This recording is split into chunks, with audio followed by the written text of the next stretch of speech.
Welcome back to another episode of Rock Boys Football Dill late Thursday night, and just some wild news coming out of the state of Florida as Florida Gators defensive backs coach Will Harris, he's making the move to the Miami Hurricanes. My initial reaction, I think this is a phenomenal hire for the Miami Hurricanes. I think Will Harris has really one of the more impressive defensive backs coach resumes that you see across the country. Not only in terms of what he did at Washington, where it just seemed like year after year, was spitting out NFL guys in that defensive back room. Look at what he just did at Florida in 1 year. This was a Florida Gators defense that in 2023, Dill, had 3 interceptions all year, an astronomically low number. You look at 2024, they had 14. They more than that's I ain't much of a math guy, quadrupled their interceptions numbers in 1 year with Will Harris. This makes a lot of sense for a lot of different reasons. I think this is, and I would love to hear from, because I know we're going to have some Miami fans listening to this. We're going to have some Florida fans listening to this as well. To the Florida Gator fans, to the Miami Hurricane fans, if you're not fired up about this hire, I think you're tripping. If you are a Florida Gator fan, how do you feel about this? Because the way I look at it, I think this was probably a little bit of a mistake by Billy Napier in this Florida Gators program, where they went out and made some really good hires. I've been a fan of some of the hires that they've made over the last couple of weeks, but you probably did not want this to come at the expense of Will Harris, who I think did a really good job for Florida in the 2024 year. Dylan, want to give you the T-box before we do, and as always, most importantly, Miami Hurricane fans, Florida Gator fans, let it fly in the comment section. Appreciate you guys rocking with it. If y'all do enjoy the content, consider subscribing to the channel. Dill, without further ado, I will give you the T-box here. Will Harris heading to Miami. How are we feeling? Yeah, I think you're kind of right. And it's almost like the Ohio State conundrum that was going on this year in terms of like, okay, who is going to get elevated when that defensive coach or defensive coordinator spot, I should say, opened up, and how was Ryan Day going to juggle that?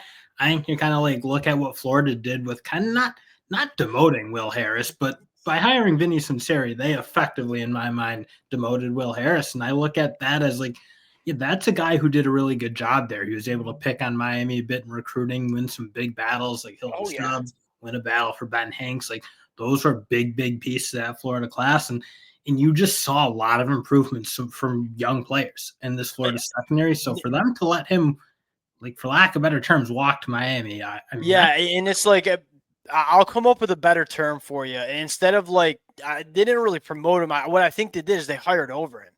You're bringing a guy like Vinny Sunseri. Will Harris probably felt a certain way maybe about that. Okay, there's 2 ways you want to look at this. And the Miami Hurricane fans, we've talked extensively about coaching staff hires the last couple of weeks. There's 2 things you look for. One, talent acquisition, in which Will Harris has shown that he can get it done as a recruiter. And when you have the track record that Will Harris has, it's pretty easy to recruit.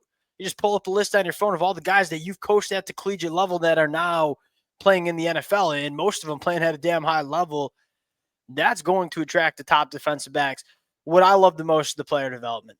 And we talked a lot about this in terms of, hey, Miami wants to retool the coaching staff.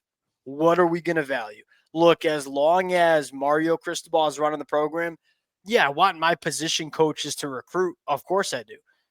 I probably care a little bit more about development because I know Miami's going to recruit. As long as Mario Cristobal is there, Miami's going to be bringing in talent. We need coaches that can maximize this talent once they get to Miami. To me, Will Harris can do that. Let's go back to his time at Washington. This is kind of off the dome here. Trent McDuffie, Byron Murphy, Kyler Gordon, Taylor Rapp, probably missing a few names as well. It seemed like every year during his time at Washington, he was putting out elite talent in that defensive back room. Exactly. And you say, like, talk about development. It wasn't like they were recruiting like what Georgia was, where, okay, you roll through and get the top 5 corner year after year after year. Yeah, you're going to see some guys go to the league.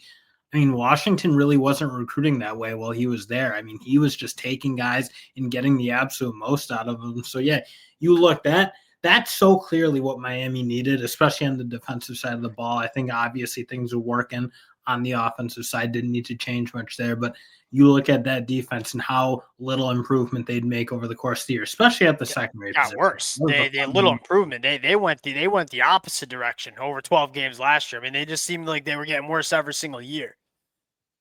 Game. The other thing that I love is, look, all right, maybe he did a good job at Washington.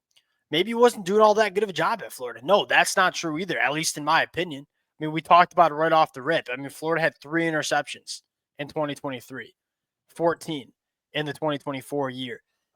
Over time, that Florida defense, including the secondary, began to play very good football. Triquez Bridges, who we thought was just going to be a role kind of throwaway addition to this Florida Gator secondary, emerged as one of the better cornerbacks or one of the really better defensive backs that you saw in the SEC. Jason Marshall, probably before had one of his better seasons of playing healthy. Deshaun Johnson, Devin Moore, probably both safeties in the back end too. To me, I look at it and say, this is probably what frustrates me the most if I'm a Florida fan, is it seemed to be working, specifically in the secondary.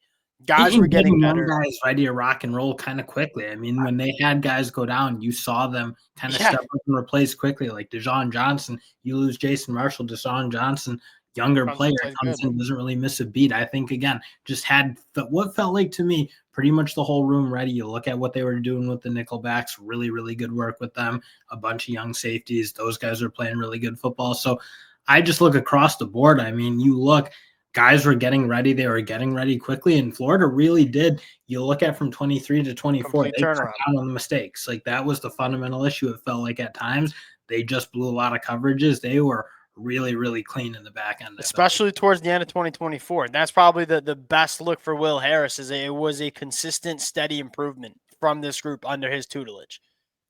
Love that word. Overall defensive staff, real quick, though.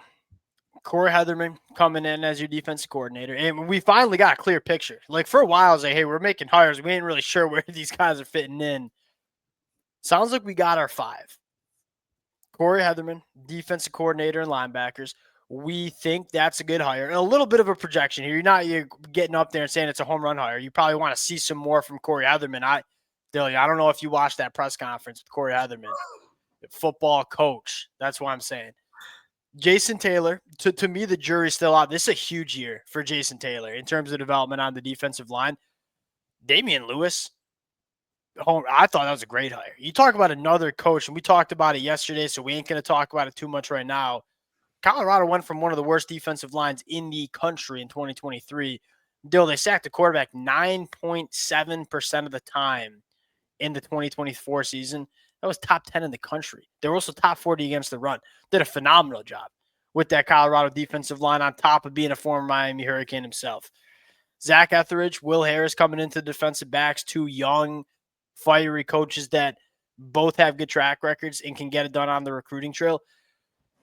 Miami's not only completely revamped their defensive staff, they also revamp their depth chart. You look at Will Harris, maybe one of the reasons why you were able to get this one done is, look, Will Harris, he ain't coming into the secondary we had last year. You were coming into a secondary that not only is really, really talented, it's also kind of young too. I mean, you look at O.J. Frederick only going into year 2. Xavier Lucas only going into year 2. Emmanuel Carnley, year 3. Fact check me on that. Ethan O'Connor, year 3. Zaquan Patterson, year 2. Zachariah Porza, year 3, but 3 years of eligibility. Like, you're going to have this group not only for 2025, you're probably going to have this group for maybe a couple more years too. So if you're Will Harris, hey, let me get to work with this young, talented secondary, because I think we can do some things. And frankly, that was a position coach they were going to need to hit on, because I think when you turn it over the way they turn it over, you lose all the continuity in the back end. And frankly, Miami had to lose the continuity. The players just weren't good enough last year. So, they had to do what they had to do. But again, being able to pull that group together, and it's going to have to come together quickly, because obviously the expectations are going to be high in Miami this year. I think it's a huge one for Mario Cristobal. Looks like he's kind of got the team in place, especially with Carson Beck coming into the fold. This is going to be a big year for that secondary, and I do think you need to be on point as the DB's coach. And I think they got a guy who has done a really, really good job throughout the course of his career. Yeah, the biggest question, you probably noted it. The biggest question now is not the talent. Like, you go back 12 months ago, the biggest question was like, we don't know if this group's good enough from a talent standpoint. Now it's like we got a really talented unit. Now it's you got a new DC, got 2 new defensive backs coach, ton of new football players. Can it all come together, baby? And if it does, like, this secondary is going to go from like one of the worst in the Power 4 conference last year to potentially one of the better units that you see in the country. Last storyline connected to this one, Dill. It feels just at this point like Jalen Waters, come on down to Miami, right? I think a lot of Florida fans probably agree with this too, right? He's committed to Florida. You already heard the buzz around Jalen Waters potentially flipping to Miami. Now his coach that recruited him to Florida is now at Miami. And I think this kid's a stud, by the way. And we'll talk about him if and when he does flip. I think he's a really good football player. We'll sign out there. Appreciate you guys rocking with the deal. What a freaking wild story on a Thursday night. Appreciate you guys. We'll talk to y'all later.